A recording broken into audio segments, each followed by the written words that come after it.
देवता लोग भी इस भारत भूमि की मुक्त कंठ प्रशंसा करते हैं कि धन्य है भारतवासी जो इतना आनंद लेते हैं।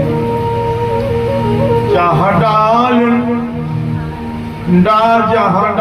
डाल पर सोने की चिड़िया करती है बसेरा। ओ भारत देश है मेरा, ओ भारत देश है मेरा। जहाँ डाल पर सोने की चिड़िया करती है बसेरा। ओ भारत देश है मेरा, ओ भारत देश है मेरा, ओ भारत देश है मेरा। जहाँ सत्य अहिंसा और धर्म का पथ पर लिखता तेरा। ओ भारत देश है मेरा, ओ भारत देश है मेरा, ओ भारत देश है मेरा, ओ भारत देश है मेरा। जय हो भारत माता की।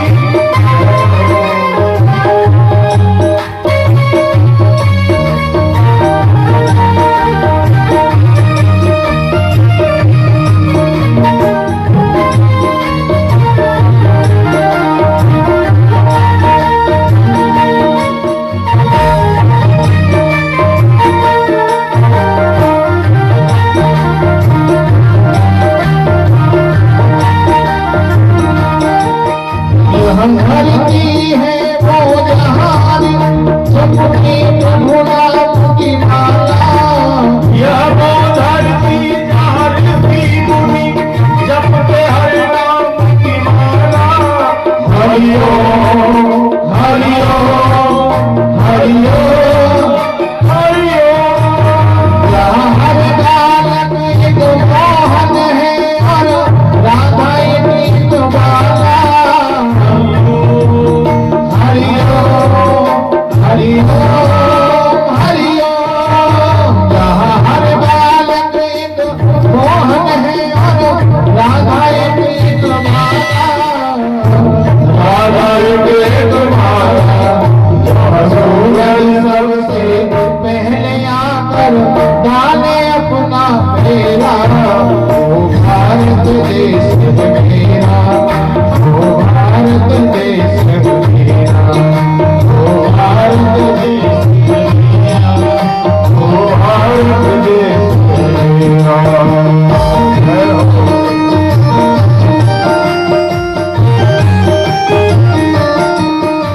भारत माता की। जय हो।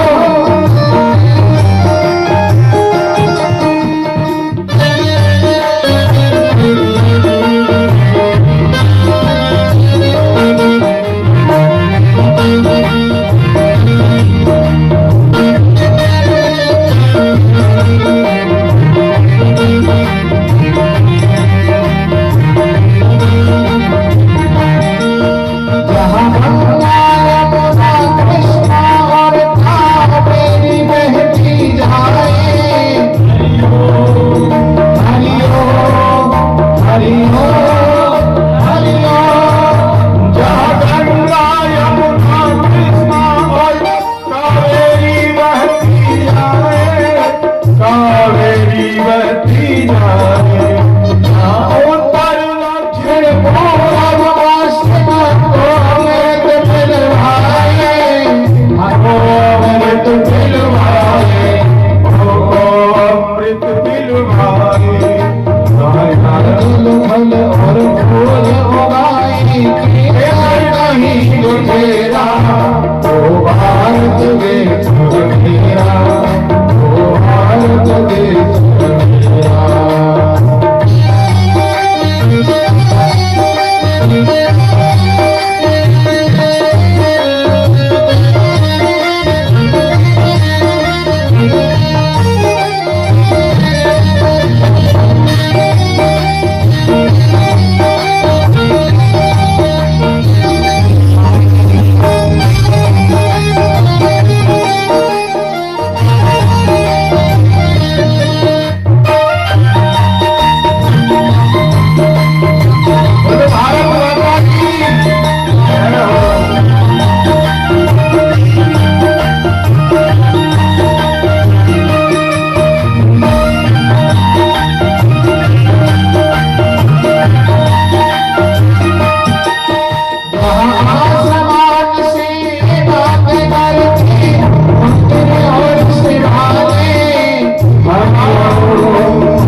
ओम हरि ओम हरि ओम। यहाँ आसमान से बात करते मंदिर और शिवालय, मंदिर और शिवालय। किसी नगर में किसी द्वार पर कोई न ताला डाले, कोई न ताला डाले, कोई न तारा डाले। और प्रेम की बंसी जहाँ बजाता मेरा श्याम सवेरा, ओ भारत देश मेरा, ओ भारत देश मेरा, ओ भारत देश मेरा, ओ भारत देश मेरा।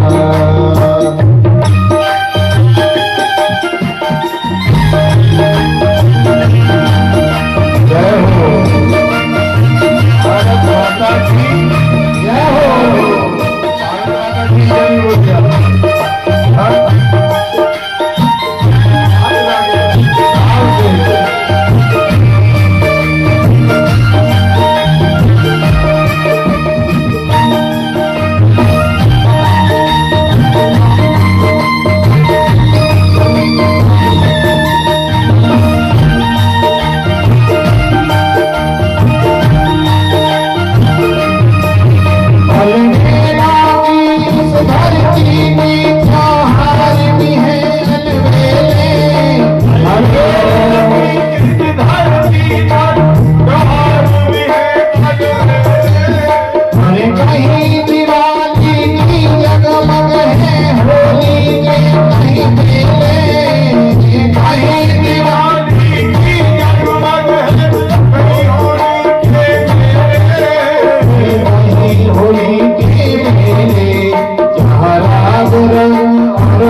बोलिए भारत माता की जय। अब तो हाथ उठा के बोल दो भारत माता की जय जय श्री राम।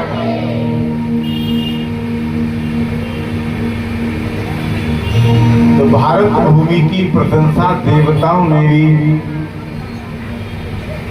की है, क्योंकि भारत भूमि ऐसी है ही। अब सुखदेव जी वर्णन करते हैं 14 लोक हैं, अतल वितल सुतल तरातल महातल और पाताल, रसातल और पाताल।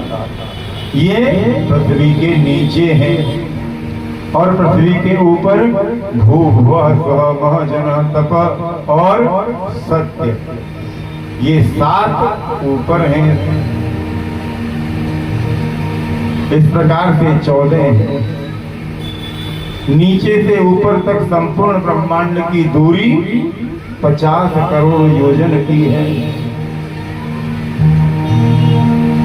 और पृथ्वी से 99 योजन नीचे, 99,000 योजन नीचे संयमनीपुरी है, जहां पर संयमनीपुरी में वहीं नरक हैं। तामित्र, अंध्र तामिस्य, रौरव, महारौरव, कुंभीपाक, कालसूत्र, असिपगण, ऐसे 28 प्रकार के नरक जो पराई संपदा को देख करके, पराई संपदा, पराई धन और पराई स्त्री को देख करके लालच करते हैं उनको नरक में डाल दिया जाता है। कुंभी पाक नरक में उनको पकाया जाता है और जो परम संपदा का हरण कर लेते हैं उनको अंधतामिश्र नदी में डाल दिया जाता है। और एक नदी है रौरव नदी, जिसका वर्णन कल आया था। रौरव नदी को पार करने के लिए जो आपने दान किया है वो दान से ही पार की जाती है।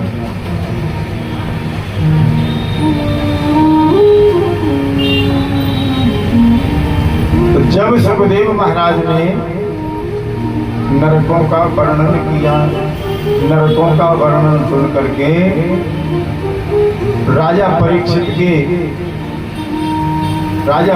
घबरा गए और कहने लगे, महाराज इन नरकों से कैसे बचा जाए, क्योंकि जीवन में कोई न कोई पाप तो किसी न किसी मनुष्य से होता ही रहता है।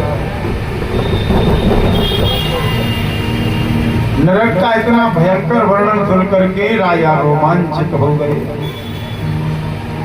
और बोले, महाराज मुझे तो बड़ा डर लगता है।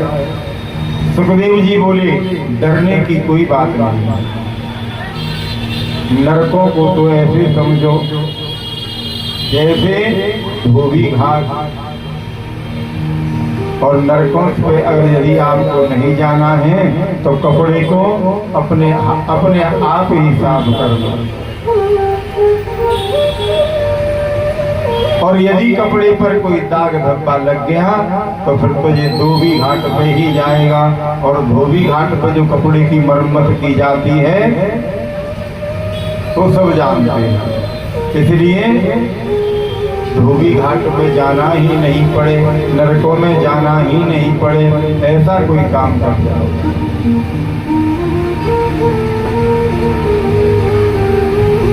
राजा परीक्षित कहते हैं, महाराज आप तो कोई ऐसा साबुन बता दीजिए जिससे कपड़े को फिर धोबी घाट पर जाए अपने हाथ से ही साफ कर दिया जाए।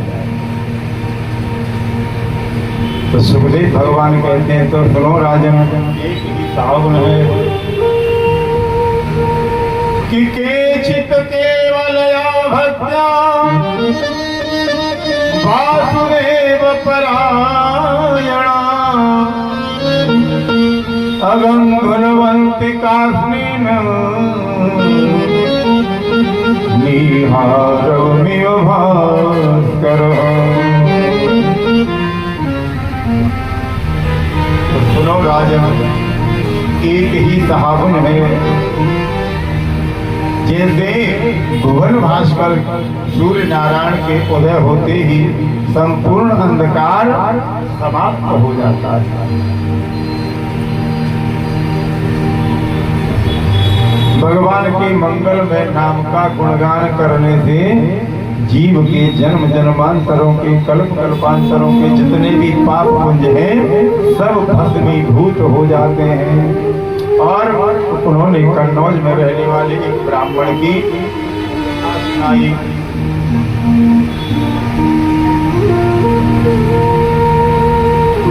सुखदेव कहते हैं, एक अजामिल नाम के ब्राह्मण थे, एक दिन लकड़ी बीनने के लिए गए और किसी वैश्या को किसी लंपट पुरुष के साथ देख लिया और उनका मन भी उस वैश्या में लग गया और वैश्या के साथ ही चले गए, उसके साथ रहने लगे। और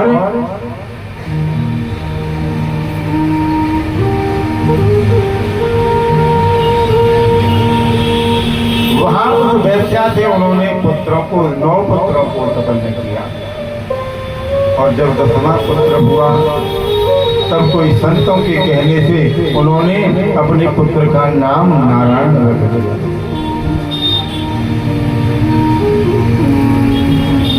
नारायण से बड़ा प्रेम करते हैं ब्राह्मण। और एक दिन यमदूत लेने आ गया उनका जो पुत्र था नारायण, वो थोड़ी दूर खेल रहा था। अब तो जोर जोर से आवाज लगा करके कहने लगे, नारायण बचाओ, नारायण मुझे बचा, नारायण मुझे बचा। और जो चिल्लाया, ये बात विष्णु दूतों के कान में पड़ गई कि नारायण भगवान को कौन पुकार रहा है। और तुरंत विष्णु के दूत आ गए और विष्णु के दूतों ने यम के दूतों को फटकारा और एक जोर का धक्का लगाया कि तुम क्या कर रहे हो, इसको कहाँ ले जा रहे हो। तब यमदूतों ने कहा, हम इसको अपने महाराज धर्मराज के कहने से लेने आए हैं और ये बड़ा पापी है,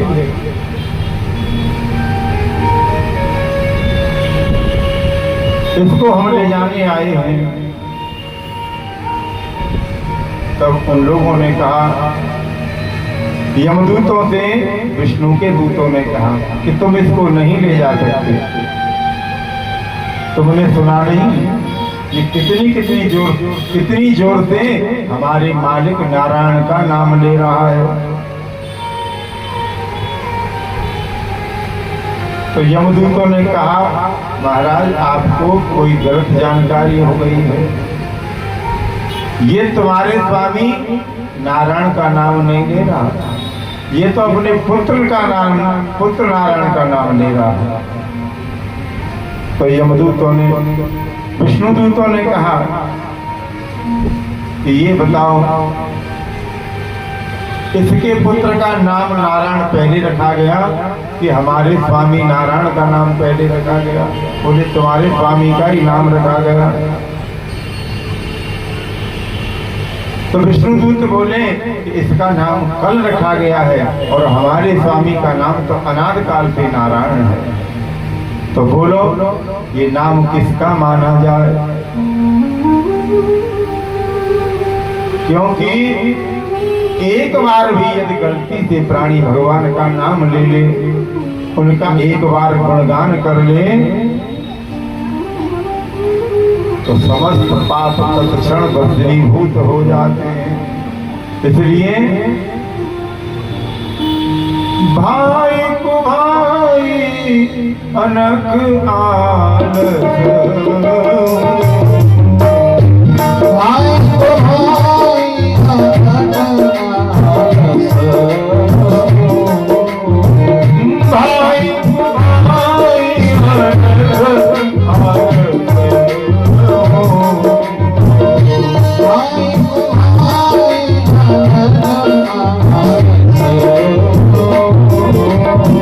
नाम जपत मंगल दिवस, नाम जपत मंगल दिवस, कहाँ लगी नाम बढ़ाई, कहो कहाँ नाम बढ़ाई,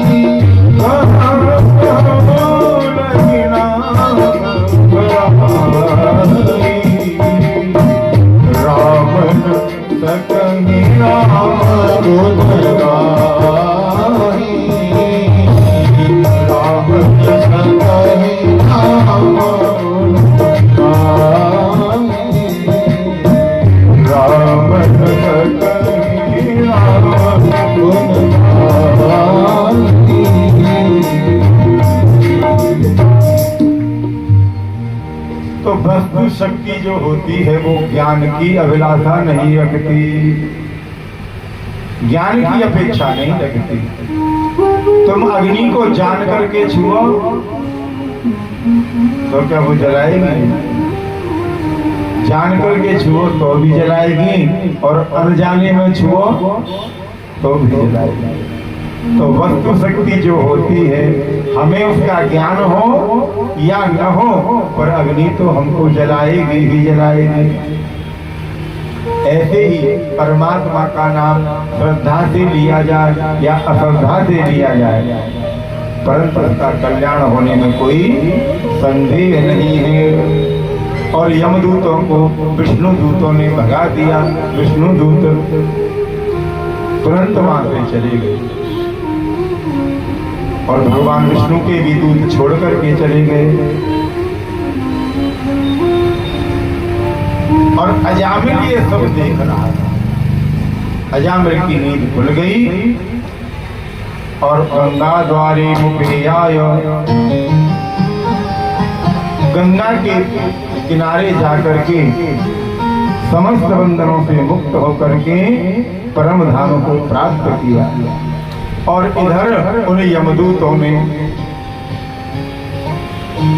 यमपास को ले जाकर के फेंक दिया। कहा महाराज लो हो गई ये तुम्हारी नौकरी, हमको नहीं करनी।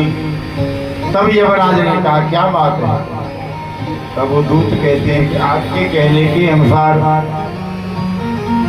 आपके कहने के अनुसार हम उस दुष्ट को लेने गए थे, परंतु वहां तो दो चमकीले आ गए, उन्होंने हमको धक्का मार के भगा दिया।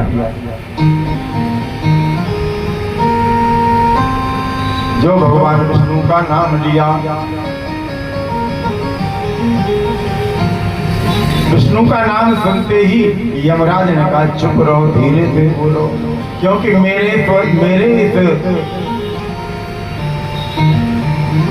मेरे नगर में जितने भी पापी हैं, यमपुरी में जितने भी पापी हैं, वो नारायण का नाम सुनते ही तर जाएंगे, इसलिए जोर से मत बोलो। तब उन्होंने कहा, दूतों ने कहा महाराज ये बतलाइए इस नाम में कितनी शक्ति है?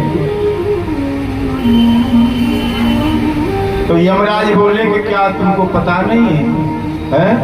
अभी अभी तुम उसने झूठ मार को तुम्हारे भगवान विष्णु का नाम लिया तो तुम उस अजामिल को छू तक नहीं पाए, और यदि वो जान बूझ करके लेता तो तुम उसे देख भी नहीं सकते।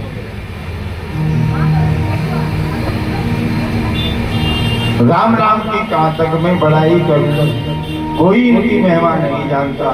कुछ लोग हैं 12-12 लोग हैं जो भगवान के नाम की महिमा को जानते हैं।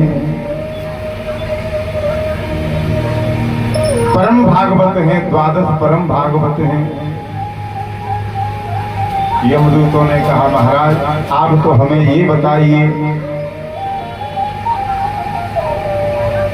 कि धर्म क्या है और अधर्म क्या है? वो अजामिल नाम का ब्राह्मण जो था कितना अधर्मी था। तो यमराज बोले अधर्म की परिभाषा तुम नहीं कर सकते। अधर्म क्या है? धर्मम तो साक्षात भगवत प्रणीतम न वै विदुरस गणयो नापि देवा। धर्म क्या है?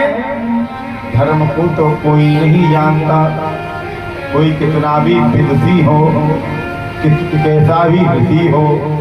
न सिद्ध मुख्या असुरा मनुष्या, असुर हो मनुष्य हो देवता हो, कोई भी धर्म के मर्म को नहीं जान सकता कि क्या धर्म है क्या अधर्म है। और हमारे शास्त्रों में जो करने के लिए कहा गया है वही धर्म है, और जो न करने के लिए कहा गया है वही अधर्म है। तो धर्म और अधर्म की जो रेखा है वो बहुत बारीक होती है। हमारे यहाँ के ब्रज के जितने भी संत हैं, और संत नहीं गृहस्थ भी प्याज नहीं खाते।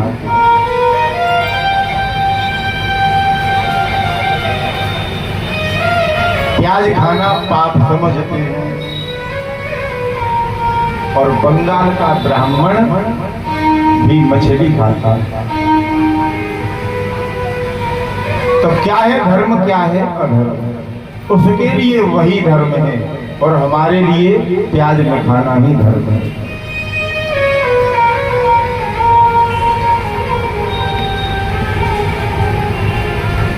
झूठ बोलना अधर्म है कि धर्म है? बोलिए, अधर्म है झूठ बोलना। तो कृष्ण भगवान ने क्यों झूठ बोला?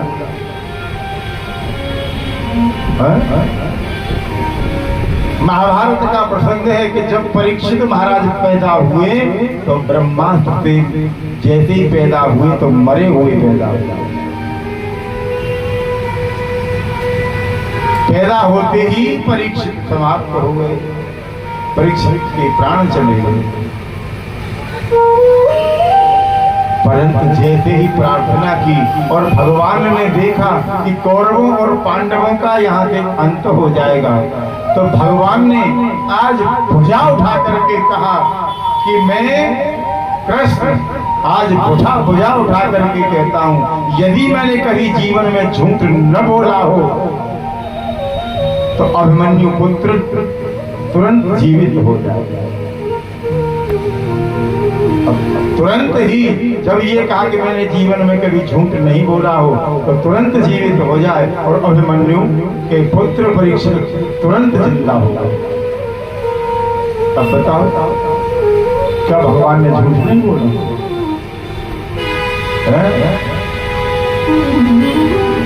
मैया कहती है कि बेटा तूने माटी खाई और वास्तव में खाई, वो कहते हैं मैया मोरी मैं नहीं खाई, वो खा जाते हैं। धर्म क्या होता है? जब भगवान महाभारत के युद्ध में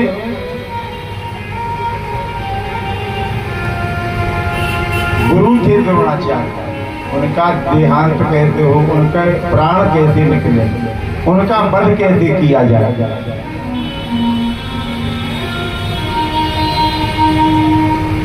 उसका वध कैसे किया जाए, तो भीमसेन से कहा कि तुम अश्वत्थामा नाम के हाथी को मार देना और जोर जोर से हल्ला मचाना कि अश्वत्थामा हत, अश्वत्थामा को मैंने मार दिया, अश्वत्थामा हत, अश्वत्थामा मैंने मार दिया।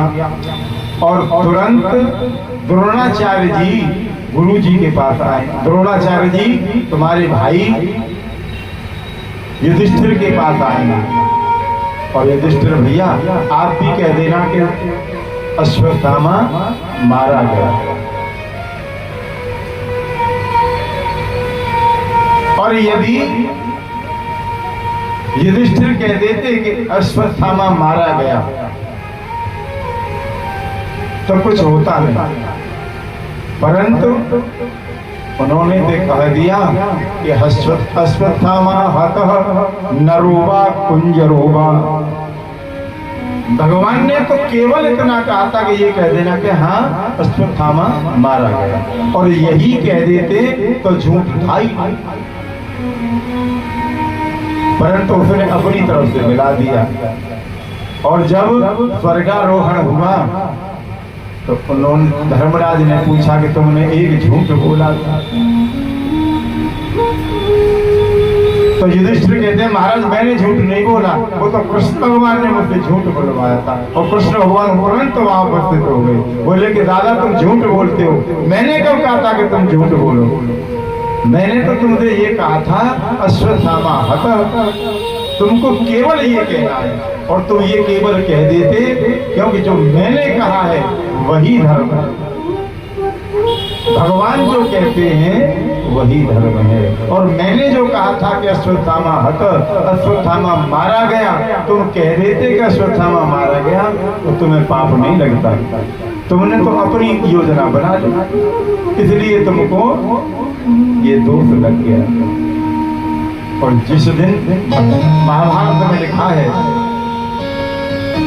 कि धर्मराज का जो रथ था वो 2.5 फुट जमीन से ऊपर चलता था, उसके पहिए जमीन पर नहीं चलते थे।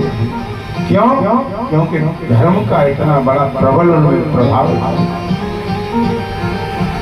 और जिस दिन ये झूठ बोला कि अश्वत्थामा हतः नरोवा कुंजरोवा, उसी दिन से उनका जमीन पर आ गया।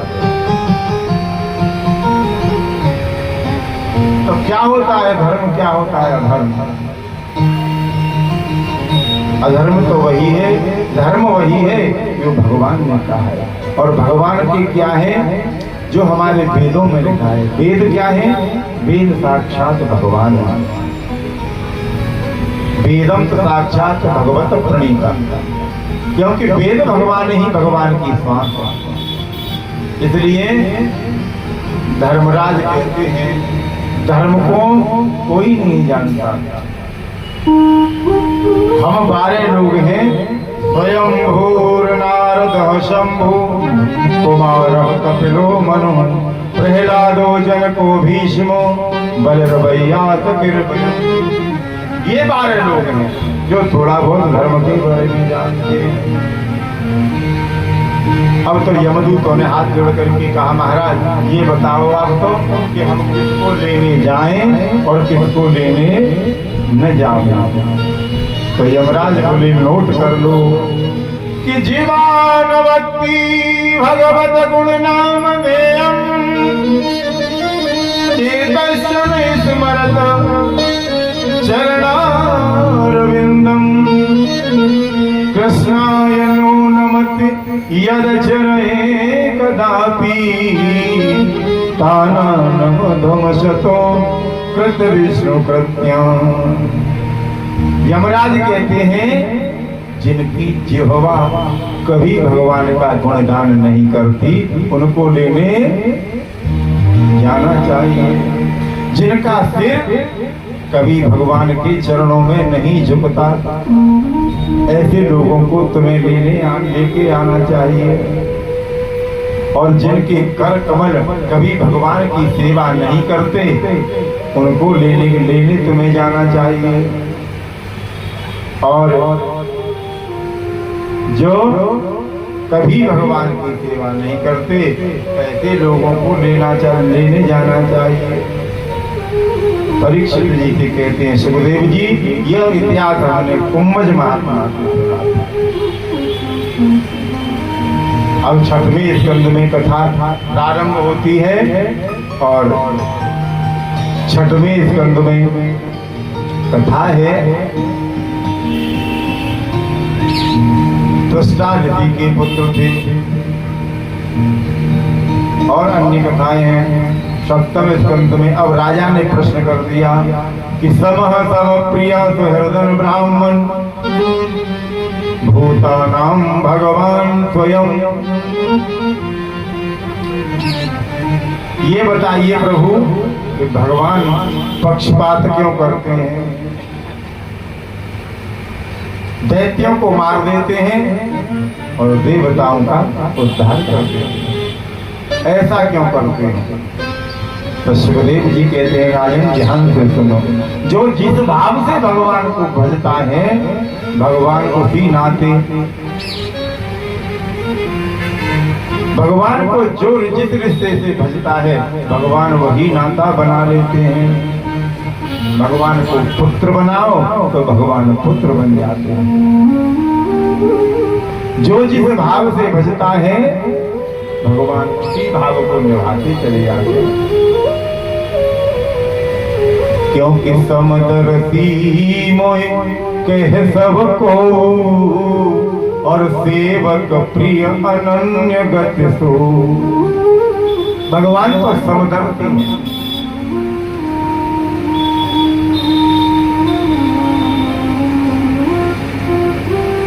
परंतु भगवान को समझाते हुए परीक्षित को सुखाचार्य भगवान कहते हैं भगवान तो समदर्शी हैं परंतु अपने भक्तों का पक्ष लिए बिना भगवान से रहा नहीं जाता। एक माँ के 4 बच्चे हैं तो चारों से प्रेम करती है, परंतु जो छोटा बालक होता है उससे माँ ज्यादा प्रेम करती है। छोटे बालक से ज्यादा प्रेम करती है इसका मतलब ये नहीं है कि बड़े वाले पुत्रों से प्यार नहीं करती है। माता तो सबसे प्रेम करती है पर छोटे वाले से इसलिए ज्यादा प्रेम करती है कि वो अभी अबोध है।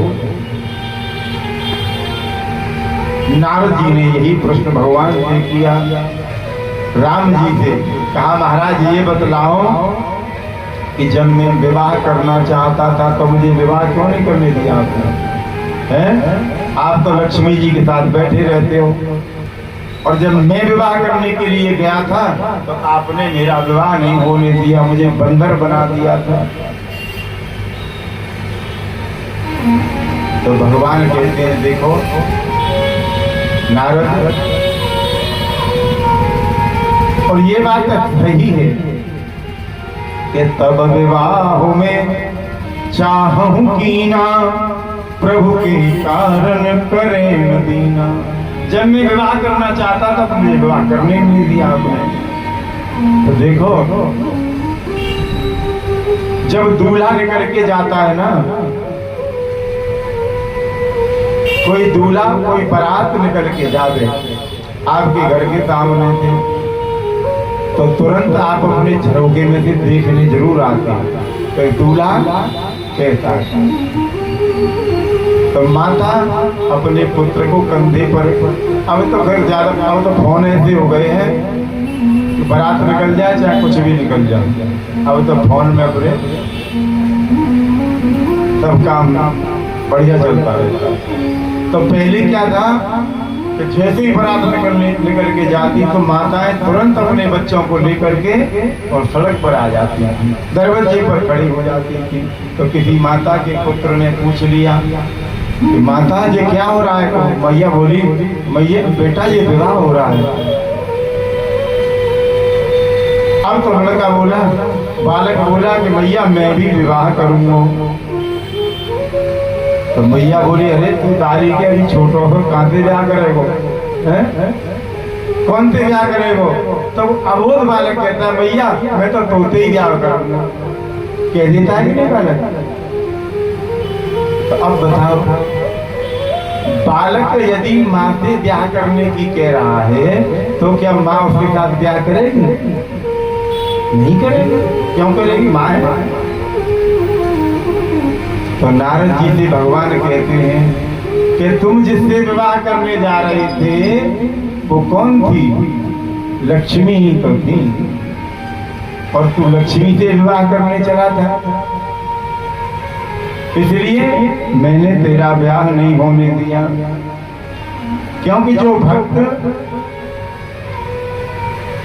ऐसे बालक अपनी मां पर निर्भर होता है, ऐसे ही एक भक्त भी भगवान पर ही निर्भर होता है। और भगवान कहते ही हैं कि करहूं सदा तीन की रखवारी, करहूं सदा तीन की रखवारी, करहूं सदा तीन की रखवारी, करहूं सदा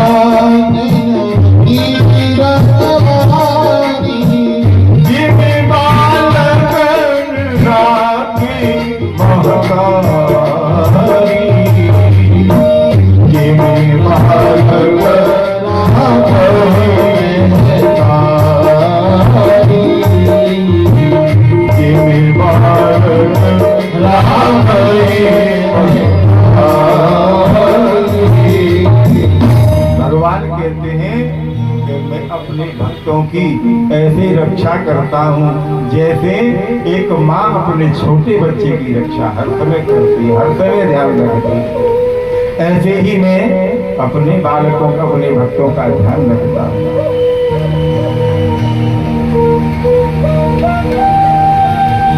सुखदेव जी कहते हैं, राजन तुम कह रहे थे कि भगवान दैत्यों को मारते हैं, तो देखो हिरण्याकश्यप तो दैत्य था,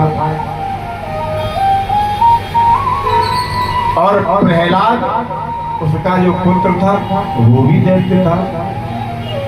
तो भगवान ने प्रहलाद को तो बचा लिया और हिरण्याकश्यप को मार दिया, क्योंकि हिरण्याकश्यप उसका बैरी था, दुश्मनी करता था, और वो प्रहलाद जो थे वो भगवान को भगवान मानते।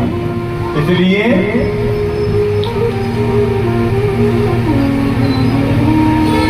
तो भगवान के यहाँ पर भगवान तो समदर्शी ही हैं। तो परीक्षित जी कहते हैं महाराज ये बतलाइए प्रहलाद पर भगवान ने कृपा कैसे की। सुखदेव भगवान कहते हैं कि जब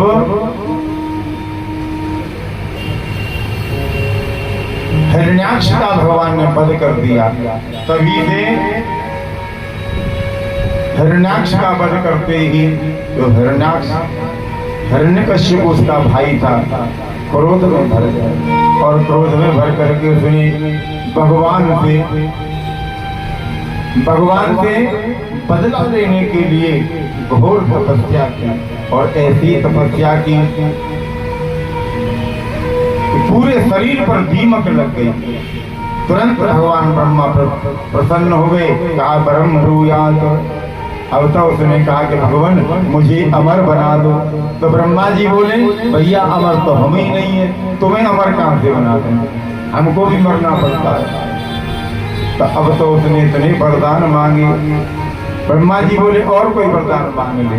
अब तो उसने ऐसे वरदान मांगे कि मैंने नीचे मरूं न बाहर मरूं न ऊपर मरूं न दिन में मरूं न रात में मरूं, न अस्त्र से मरूं न शस्त्र से मरूं,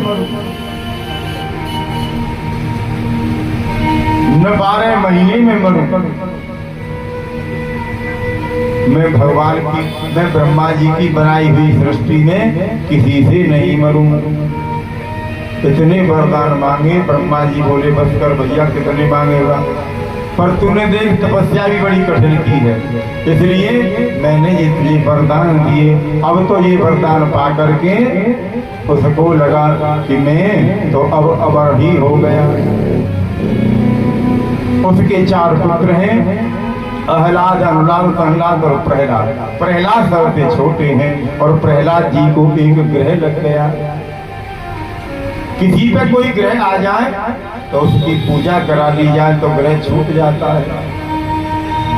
शनि का ग्रह लग गया तो शनि देवता के जाप करा दो, राहु है तो राहु का जाप करा दो। पर एक ग्रह ऐसा है वो जिसको लग जाए फिर वो छूटने वाला, और वो ग्रह है, और वही ग्रह लग गया प्रहलाद को, और वह ग्रह है कृष्ण ग्रह ग्रहीतात्मा नवेदम जगदीशम। प्रहलाद जी को वही ग्रह लग गया। प्रहलाद जी थोड़े से बड़े हो गए और पढ़ने के लिए भेज दिया, और विद्यालय है